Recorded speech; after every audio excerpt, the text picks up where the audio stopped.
আসসালামু আলাইকুম guys, welcome to my another blog. তোমাদের সঙ্গে শুধুমাত্র শেয়ার করব সারাদিন কি খাই না খাই, কি করি না করি। গ্রামে আসার পর থেকে আমার তো সেই খাওয়া দাওয়া চলছে। ভেবেছিলাম একটু ডায়েট করব, হেলদি লাইফস্টাইল লিড করব, বাট কই আর হলো। গ্রামে এসেছি প্রায় 1 মাসের মতো হয়ে যাচ্ছে। তো এর মধ্যে আপু আমাদের সাথেই ছিল। কিছুদিনের জন্য চলে গিয়েছিল তার শ্বশুর বাড়িতে, আর শ্বশুর বাড়ি থেকে ফেরার পথে আমাদের জন্য নিয়ে এসেছে বিফ শিক কাবাব, চিকেন চাপ, পরোটা, পেস্টি, লাড্ডু। এই সব কিছু খেয়ে আমরা ফিনিশ দিয়ে দিয়েছি। এর পর দিন সকালবেলায় আম্মু এর মধ্যে রান্না করছিল ছোট মাছ আর হচ্ছে আপু রান্না হাঁস। নাস্তায় খেয়েছি চিতল পিঠা বট দিয়ে আর হচ্ছে নারকেল দিয়ে। আবার অনেক গরুর ভট পছন্দ করে, তাই ওকে আমি চিতল পিঠা দিয়ে খাইয়ে দিচ্ছিলাম। ফিন্নিটার কথা তো ভুলেই গেছিলাম, আপু আসার সময় এই ফিন্নিটাও এনেছিল।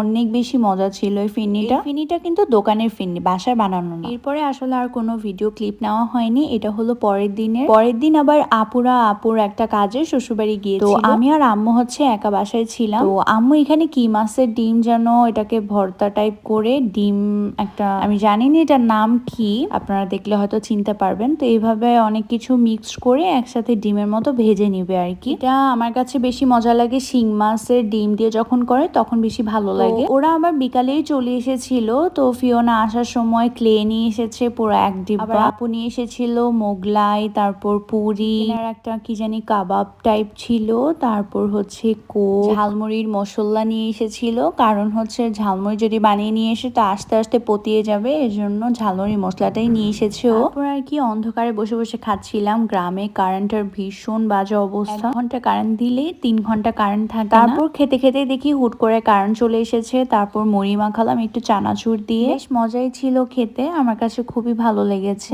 টুনি মশলা টসলা দিয়ে মাখালে খুব ভালো লাগে। তারপর একটা পুরি ছিল, আমি এটার সাথে অ্যাড করে দিয়েছি।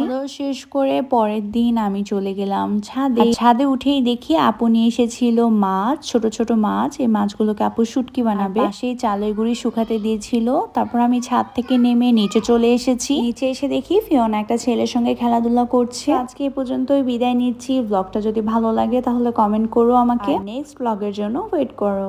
Bye bye.